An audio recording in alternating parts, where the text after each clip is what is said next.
Today we're installing some Zimoke running boards on my 2500 HD crew cab, and as you can see, it really needs it. This can easily be done at home with nothing but hand tools, so let's get into it.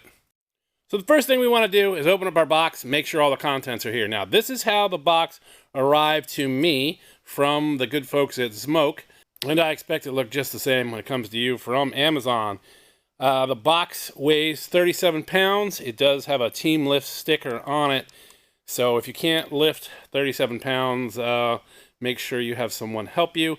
All right, let's just go ahead and cut this tape off and get this box open.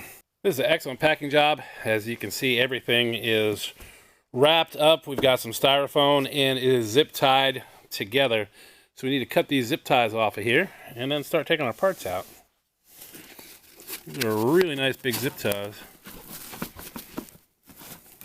So with our box open, we can see all the brackets and a little bag full of parts. I'm going to go ahead and separate these into driver's side and passenger side. From our cool little black bag, you want to take out 6 bolts, 6 washers, and 6 star washers.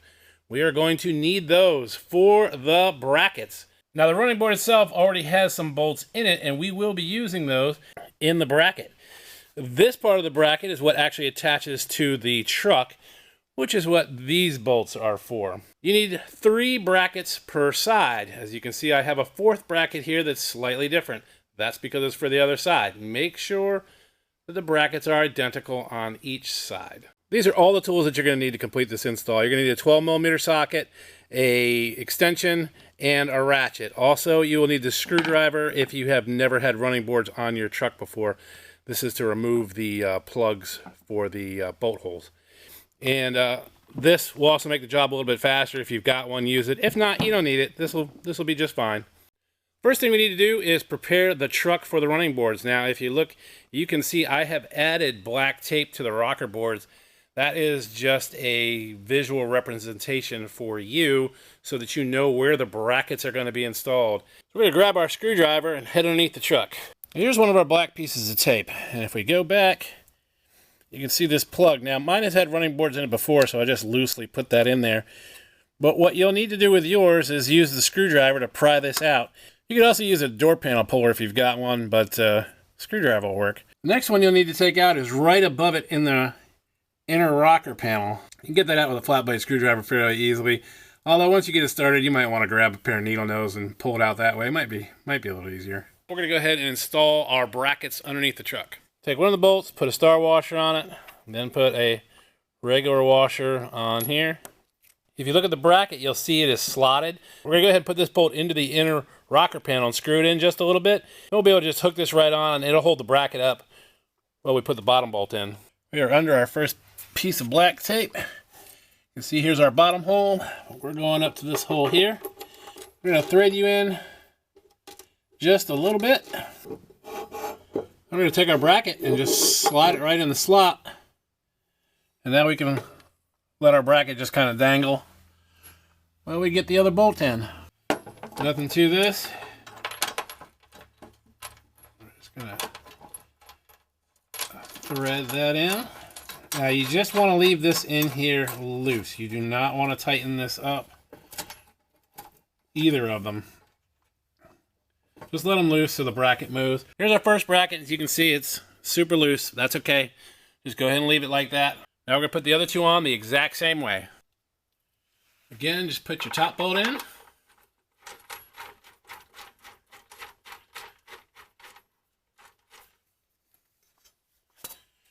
Take your bracket.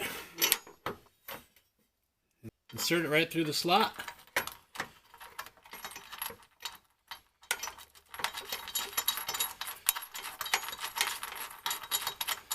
Again, we're going to leave it pretty loose. All right, let's get that last bracket. Got our top bolt in. Got our top bolt. It's in the slot. Snug up this bottom bolt. Okay, we're on to the next step. So these are our 6 bracket bolts. Go ahead and loosen them up.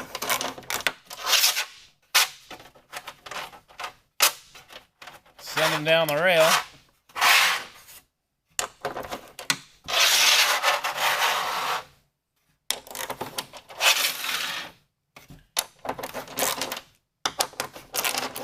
So these bolts are what hold your running board to the bracket. So what I've done here is I've spaced the bolts out roughly where the brackets are going to be. And then what I'm going to do is I'm going to take all 6 of these bolts out, flip this over on to the brackets, and then from underneath I'm going to put the bolts in. These nuts, the nuts that these connect to, do slide quite a bit in here. The other option you could do, if you have 2 people, you could attach the bracket to the running board first.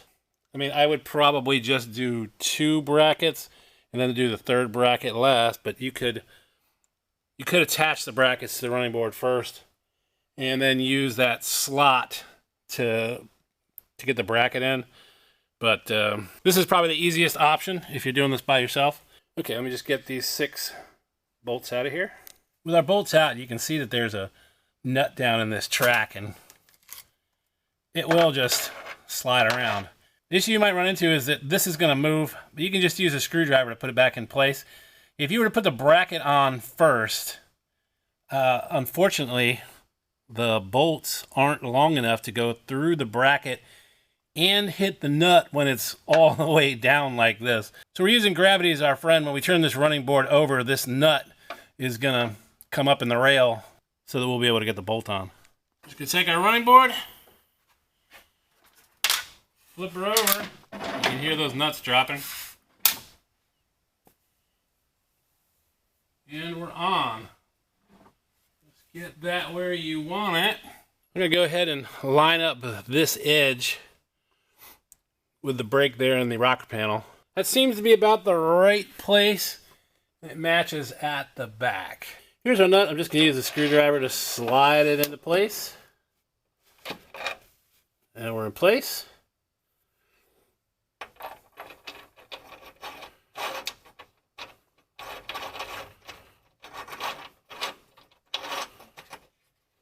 That's that. That's that one. And go ahead and bring you down.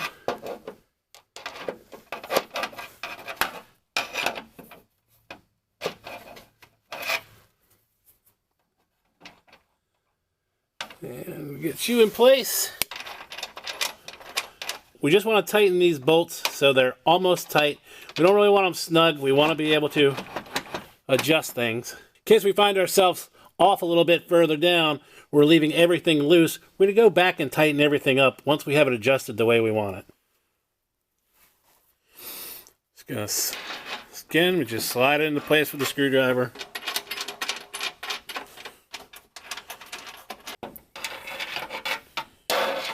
Those into place.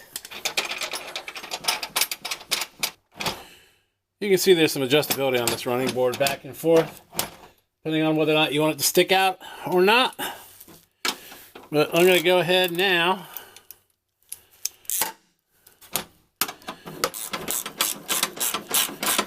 tighten up this bottom bolt first.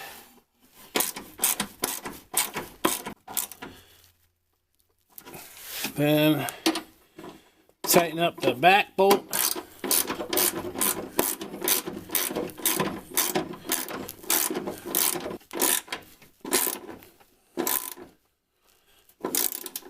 All right. Now we're just going to go down the line. We're going to tighten down our 3 brackets first to the inner rocker panel, and then we'll come back and tighten all of these once we make sure that this is exactly where we want it. Okay, here's where I cheat and use the time saver. Love these Milwaukees. Okay, now for me, I'm gonna go ahead and pull this out all the way. I want it to stick out as much as possible. You might want it to be in as much as possible, but so I pulled it all the way out. I'm gonna tighten that one up. Tighten that up. And then again, I'm just going to go down the line. All right.